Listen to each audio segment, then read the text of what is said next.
그러니까 요거들이 안에서 자꾸 신다 보면은 내 복숭아뼈에 내 발목에 이렇게 메모리가 되는 거죠. 그러니까 여러분들은 어떤 메모리를 택하겠습니까? 이 메모리가 좋은지요? 이게 메모리 폼이 좋은지는 여러분들이 판단해서 이런 정보들을 파악하면은 후회 없는 신발을 구입을 하시겠죠. 구독, 알림, 좋아요도 부탁을 드리고요. 그리고 중요한 팁 하나를 드릴게요. 이건 굉장히 중요한 팁인데요. 여러분들이 혹시나 복숭아뼈가 아픈 분들은 이게 중심 이동을 잘못해서 그런 경우도 있고요. 요거의 높이가 이 깔창하고의 이 복숭아뼈의 높이가 안 맞아서 그러는 분들도 있거든요. 그러니까 여러분들은 이거는 여러분들한테 한번 적용을 해 보시라는 거예요. 복숭아뼈가 많이 아프다면은 요거는 뭐냐 하면은 깔창이잖아요. 이런 거 구할 수 있어요. 요거의 두께가 3mm 정도 나오는데요. 저는 요거를 3mm 정도 나오거든요. 요게 얇을수록 좋아요. 2mm 2 내지 3mm 이하의 뒤꿈치 쪽에만 있죠. 요거를 잘라 가지고 한번 넣어 보세요. 넣는데 요거 밑에다가 이렇게 넣으라고 이야기하고 싶어요.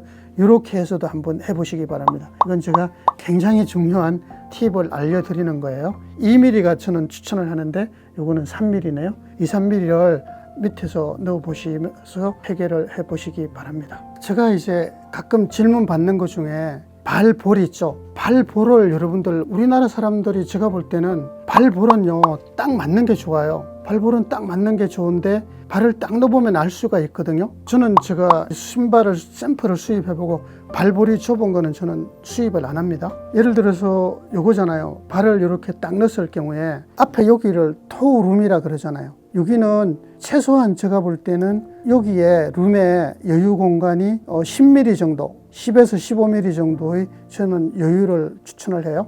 그러니까 요 발 길이는 좀 더 큰 거를 사시고 발을 딱 넣었을 때 발볼 있잖아요. 발볼을 잘 잡아주는 게 좋다. 발볼은 딱 맞고 아까 토우룸은 좀 여유 있는 게 좋고 그런데 발볼의 가죽 두께가 굉장히 중요하더라. 가죽의 두께가 두꺼울수록 좋겠죠. 그래서 제가 이 부분을 한번 측정을 해보면은요. 여기 앞쪽에 보면은 얘의 두께가 2.9mm 나오는데요. 전 요거는 한 2.5mm 정도라고 저는 표현을 하고 싶어요. 2.5mm. 그런데 제가 이거를 다른 데도 측정을 해봤거든요. 요거는 신발의 제가 여기 잘라낸 거예요. 요거는 제가 발목 부위를 여기 보려고 잘란 거거든요. 요 부위가. 그런데 여기도 제가 가죽을 체크하려고 해보니까 2.7mm 정도 되거든요. 여기가 2.8mm 정도, 2.78 이렇게 보시면 되고 이쪽에도 뭐 같은 부위지만은 와 이쪽에는 또 더 나올라나 3mm 때도 찍히거든요. 그래서 제가 여러분들께 이런 정보를 드리는 거는 가죽의 두께가 최소한 2mm 이상은 돼야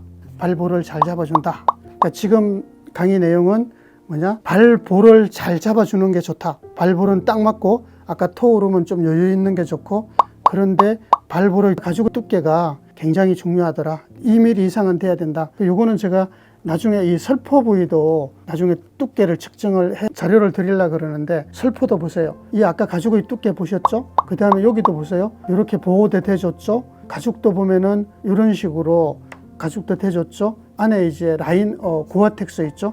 고아텍스 사이에 또 요거 이제 인슐레이션이 들어있고 라이너가 들어있어요. 그래서 발볼하고 발등의 두께가 굉장히 중요하다. 보세요. 이게 설포 부위의 두께입니다. 이거하고 이런 것들. 그러니까 발볼의 두께하고 설포의 두께가 발볼을 잡아주는 것을 좌우한다. 이런 정보를 드리고요. 또 다음 정보를 보면은 제가 요거는 초보자들이 많이 실수하는 건데요. 여러분들이 보시면은 제가 이렇게 늘어놓은 거는 보세요. 제일 실수 많이 할 때 신발이 클 때는 물로 카바를 해야 되느냐 신발이 클 때는 그러니까 하지 말라는 거. 이거 그 깔창은 있잖아요. 제발 이런 것 좀 저는 이거는 제 주관일 수도 있는데 여러분들이 제 생각이 맞다면은 이런 걸로 도입을 하세요. 이거 보면은 너무 물렁물렁해요. 물렁물렁하고 너무 두꺼운 거를 신발하면 넣으면 안 돼요. 그 신발이 제대로 나온 신발 있죠. 요거거든요. 요 신발 안에는 이 깔창이 들어있어요. 그러니까 이거보다 두꺼운 걸 넣으면은 발등이나 발볼이 아픕니다. 그러니까 현재 들어있는 깔창의 높이하고 최대한 비슷한 거를 넣고요. 그래서 저는 현재 그 신발 안에 있는 깔창이 최고 좋은데 초보자 때 실수하는 거 이렇게 너무 물렁물렁한 거를 넣지 마시라. 그리고 너무 두꺼운 거 넣지 마라. 그리고 또 한 가지 실수하는 거 이렇게 두 겹을 넣지 마시라. 깔창을 두 개. 깔창 절대 두 개 넣으면 안 됩니다. 이거는 제가 교정용 깔창인데 다음에 깔창 가지고만 더 설명할 기회가 있을 거예요. 교정용 깔창도 등산을 장거리 할 때는 그냥 신발 안에 들어있는 게 가장 좋다. 트레킹을 장거리 할 때는 신발 안에 있는 게 좋다. 교정용은 평소에 신을 때 신으십시오. 이렇게 이야기하고요. 그리고 신발이 크잖아요. 그럴 때는 제가 요거를 해보면은 여러분들 제가 올려보면은 얘가 자 50g인데 요거 두 개면은 100g이라 그러잖아요. 100g이라고 이야기를 할게요. 두 개니까 두 개 100g을 헤비라고 그래요. 두꺼운 거예요. 요것도 보면은 48g. 이것도 두꺼운 거예요. 헤비라고 이야기를 하죠. 그죠? 요거 같은 경우는 제가 양말도 자료를 링크 해 드릴게요. 40g. 요거를 이제 미드웨이터. 중간 정도. 그 다음에 요거는 양말도 원래 안에 신는 게 따로 있어요. 20g이죠. 요거를 라이너라 그래요. 그러니까 제 이야기는 만약에 신발이 크면은요, 요거 아까 100g짜리였잖아요. 22g인 40g이죠. 요렇게 두 개를 합치면은, 두 개를 합치면은 140g이 되죠. 그 양말로 조절을 해라 이거죠. 자, 요걸로 하면은 70g하고 140g 훨씬 두꺼워지잖아요. 그리고 요거 같은 경우도 더 섬세하게 이렇게 하면은 요거도 뭐 140g가 되네요. 그럼 요거 같은 경우는 요렇게 두 겹을 신으면은 120g 정도 되죠. 이렇게 할 수 있겠죠. 그러니까 제가 여러분들께 드리는 팁, 양말로 이렇게 그 보완을 하시는 게 최고 좋다. 이런 정보를 드리고요. 자, 그리고 제가 이제 이렇게 보여드리는데 이런 게 중심 이동이 굉장히 저는 요거 보세요. 원래 등산화는요, 등산화의 창은 여기가 마모되는 게 정상이에요. 뒤꿈치 바깥에가 마모되는 거는 신발을 이렇게 놔서 그래요. 아웃솔도 여기가 마모되는 게 최고 좋다. 그런데 제가 이제 요거는 이 깔창은 여러분들이 소모품이라고 생각을 하시고 깔창도 설명을 드려보면은 요거는 보세요. 요거는 여기 하얀 부분 있죠. 안에 망사로 된 부분 있잖아요. 얘는 땀을 막 분산시키는 거예요. 그리고 요 부위 있잖아요. 요 까만 부위 있죠. 얘는 어떤 역할을 하느냐 하면은 냄새를 제거하는 거예요. 그러니까 깔창이 가장 좋은 거는 저는 이거는 땀 배출이 덜 되겠죠. 그죠? 교정용인데 스펀지 이런 식으로 되어 있거든요. 이렇게 보면은 그래서 땀 배출이 땀을 잘 분산시키는 깔창이 최고 좋다. 냄새를 제거해 주는 게 있으면 더 좋겠죠. 냄새를 없애주는 게 있는 게. 그리고 깔창은 소모품이다. 많이 신는 분들은 1년에 한 번씩은 깔창을 교체해 주시는 게 좋고, 요거 같은 경우는 제가 가격 정보도 여기 링크를 해 드릴 테니까 참고를 하시고, 제가 깔창의 두께가요 굉장히 과학적이라는 게요, 저는 여러분들 깔창 교정용 하려면은 맞춤 깔창으로 하시라고. 요거 제가 20년이 넘었는데요, 저는 다행히 제 주변에 스포츠 의학을 하시는 의사분이 계세요. 재활의학과 내지는 통증 클리닉 쪽에 스포츠 의학을 하시는 분이 계시는데 제가 이거를 맞춘 이유가 있어요. 근데 이분께서는 지금도 제가 물어봤어요. 교정용 깔창은 6개월 더는 신지 마라. 근데 저 이거 신고 요즘 안 하거든요. 보세요. 제가 뒤꿈치 바깥에가 굳은 살이 박혔어요. 이 뒤꿈치 바깥에가 굳은 살이 박혀서 이거를 가서 이야기했더니 컴퓨터 측정하는 데 위에 딱 가서 제가 맞춤을 했는데, 자, 이쪽에 굳은 살이 박혀요. 그러면 어디를 높여줘야 될까요? 한번 생각해 보세요. 이쪽에 굳은 살이 박혀요. 그러면은 이쪽에 힘을 너무 많이 받았거든요. 그럼 안쪽은 안 받잖아요, 힘이. 그래서 안쪽을 높여줬더라고요. 안쪽을. 이쪽도 마찬가지입니다. 이쪽이 굳은 살이 박히니까 이쪽을 높였더라. 그래서 두께를 재보면은요 아주 재미있는 거를 볼 수 있어요. 보세요. 이쪽에는 9mm예요. 근데 이쪽으로 올수록 차이가 나죠. 그죠? 8.3mm. 이쪽으로 올수록 높였어요. 9mm가 좀 더 넘어요. 이쪽엔 1cm가 더 돼요. 12mm 정도. 이렇게 높여놨어요. 이쪽에도 중심이 보면은 10mm 정도로 해놨어요. 그런데 앞쪽에는 2mm 정도 나오네요. 2mm 정도. 그러니까 깔창의 두께가 굉장히 중요하고 너무 두꺼운 거를 깔지 마라. 그리고 그 교정용 깔창은 평소에 하시고 장거리 트레킹을 할 때는 등산화, 그 트레킹화에 들어있는 깔창이 최고 좋다. 근데 깔창도 이런 식으로 땀이 잘 나가는 게 좋은지, 땀을 잘 분산시키는 게 좋은지, 땀이 덜 나가는 게 좋은지는 여러분들이 판단하시고, 제가 알고 있는 상식으로는 땀 배출을 잘해야만이 물집도 안 생긴다는 것을 정보를 드립니다. 또 다른 정보를 드리면 또 이런 이야기를 해요. 지리산 종주할 때 성삼재에서 천왕봉까지 가서 중살리까지 내려와서 종주를 했더니 발바닥에 불이 나요. 그러면은 여러분들 뭐를 보완을 해야 될까요? 그래서 제가 좀 전에 드렸던 정보, 땀이 잘 나가는 깔창으로 한번 교체를 해 보십시오. 요거 하고요. 그 다음에 이 세 가지 중에 요 네 가지 양말 중에 땀 배출을 가장 잘 시키는 거는 뭘까요? 쿨맥스입니다. 쿨맥스. 땀을 잘 내보내주는 게 쿨맥스고, 그 다음에 겨울에 신는다면은 쿨맥스는 이렇게 홈이 나져 있어요. 이렇게 자료를 보면은. 그런데 중공사막 해가지고 실에다가 이렇게 구멍을 내놓은 게 있어요. 예, 요게 이제 서머라이터라는 거고요. 요거는 이제 울 양말인데, 그래서 제가 요것도 양말 자료도 링크를 해드릴 텐데, 내가 땀이 많이 난다 그러는 분들은 쿨맥스나 서머라이터를 선택을 하시고요. 그 다음에 땀이 많이 나면서도 나는 발이 좀 시렵다 그러면은 서머라이터를 신으면 되고요. 그런데 나는 땀이 덜 나면서 발이 좀 시렵다 그러는 분들은 울이 100%는 저는 추천 안 합니다. 울이 많이 들어갈수록 뻣뻣해요. 그리고 촉감도 덜 좋아요. 울의 단점은 땀을 너무 많이 가지고 있어요. 그런데 우리 트레킹은 장시간 걷잖아요. 그럼 그때부터는 얘가 내놓는다 이거죠.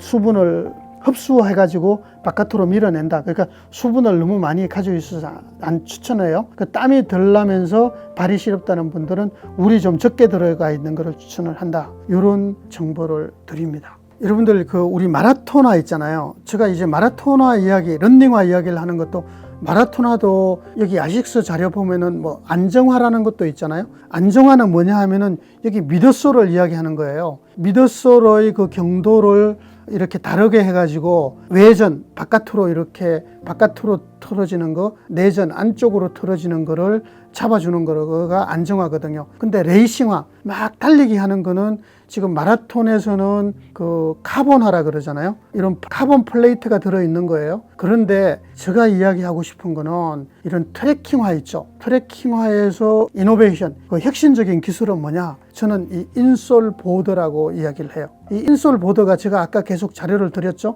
신발 인솔 보드가 요 두께가 여기는 5mm 정도, 여기는 3mm 정도, 여기는 2mm 정도, 그 두께의 조절을 한 것들, 내지는 요거보다 더 얇은 거, 요거보다 더 두꺼운 거. 그래서 여러분들이 인솔 보드를 잘 보시면은 이게 혁신적인 기술이 들어가 있는 신발은 뭔지, 100년 되고 200년 되면 뭐 합니까? 이런 새로운 기술들을 받아들여서, 이게 마라톤화에서는 레이싱화가 카본 플레이트가 들어있는 것을 신듯이, 저는 여러분들이 돌이 막 맞히는 것 같다, 불이 나는 것 같다 그러면은 미드솔의 경도하고 인솔 보드의 두께를 한번 확인하시면은 아주 건강한 신발을 구입할 수 있다고 정보를 드리고요. 다음 또 정보를 보면은, 가끔 제가 이렇게 자료들을 보면은 이런 이야기를 하는 분들이 계세요. 이거 이렇게 잘 꺾이는 게 편하네요. 이렇게 잘 비틀리는 게 편하네요. 이것도 잘 꺾거든요. 제가 이거 다 신어보는 거거든요. 얘도 마찬가지예요. 얘도 잘 꺾여요. 그리고 얘는 뭐냐? 무게도 가벼워요. 이렇게 해보면은 무게도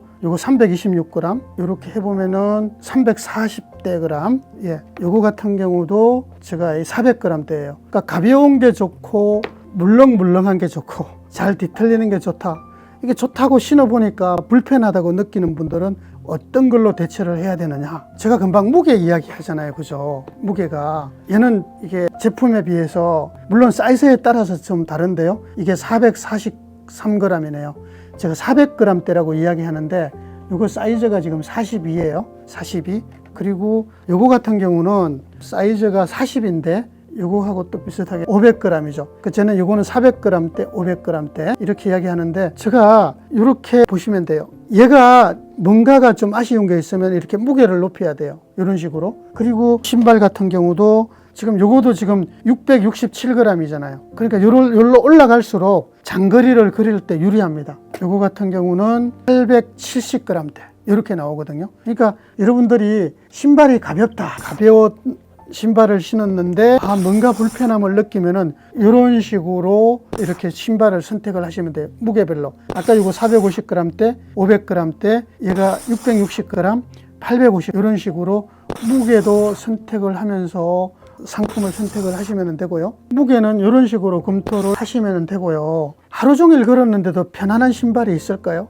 그거는 성차감이죠. 그럼 성차감은 뭐가 좌우할까요? 그러니까 제가 판단하는 거는 미드솔 이 경도 있죠. 미드솔의 경도가 굉장히 중요해요. 제가 아까 이 자료 재봤는데 다시 한번 재보면은 제가 이렇게 측정하는 것도 이게 다 다르거든요. 이거하고 지금 요거는 두께를 측정하는 거고, 요거는 제가 그 고밀도 나일론 있죠. 아까 인솔의 경도를 측정하는 거고, 요거는 고무의 경도를 측정하는 거예요. 그래서 요거는 여기 측정하는 거를 해보면은 보세요. 제가 해보면은 여기는 20 정도 나와요. 근데 여기 진한데 회색을 갖다 대보면은 58 이렇게 나와요. 그러니까 이 경도가 다른 거를 대줌으로써 내전 외전도 잡아주죠. 그러니까 요거의 이 미드솔의 그 두께, 이거의 두께도 굉장히 중요해요. 미드솔의 두께하고 그 다음에 미드솔의 경도도 중요하고, 그 다음에 요거 인솔 있죠. 인솔의 두께도 중요하고, 그 다음에 깔창하고 양말하고 이런 것들이 해가지고 뒤에서는 인스턴트 핏 그런 이야기를 하는데, 발이 안에서 막 흔들리는 게 좋겠어요, 덜 흔들리는 게 좋겠어요? 일단은 발볼을 딱 맞는 걸 선택하시고, 여기에 이 인솔, 요 미드솔 있죠. 아웃솔, 미드솔의 경도 이런 것들이 서로가 조화가 돼가지고 덜 흔들리겠죠. 제가 이제 이런 신발들을 설명을 드리는 거는 하루 종일 걸어도 편안한 신발들은 어떤 거냐. 이 신발도 제가 여기 보면은 인솔 보도, 미드솔의 강도, 요것도 마찬가지입니다. 인솔이 굉장히 얇지만은 이런 데가 미드솔의 강도가 달라요. 이 신발도 특히 인솔은 여기는 얇고 여기 인솔 보드가 두껍죠, 그죠? 이 미드솔의 강도 이런 것들을 잘 살펴서 보면 진짜 하루 종일 신어도 편안한 신발, 성차감이 좋은 신발이 있더라. 그래서 이런 부분을 보시고, 제가 여러분들께 계속 주관적인 해석이 좀 많이 들어갔겠지만은 여러분들도 제가 앞으로 계속 이런 리뷰를 20강 이상 할 거예요. 쭉 보시다 보면 여러분들이 객관적으로 판단을 할 수 있도록 등산화를 해부를 해서 20강 이상의 영상을 시리즈별로 제가 쭉 내보낼 거거든요. 그러니까 여러분들이 이런 정보를 보시고 신발을 구입하는데 건강한, 특히 이게 굉장히 중요하잖아요. 건강한 신발을 구입하는데 도움이 되셨다면 구독, 알림, 좋아요도 부탁을 드리고요. 저는 계속해서 건강한 신발 정보를 드리겠습니다. 감사합니다. 저는 백기영입니다.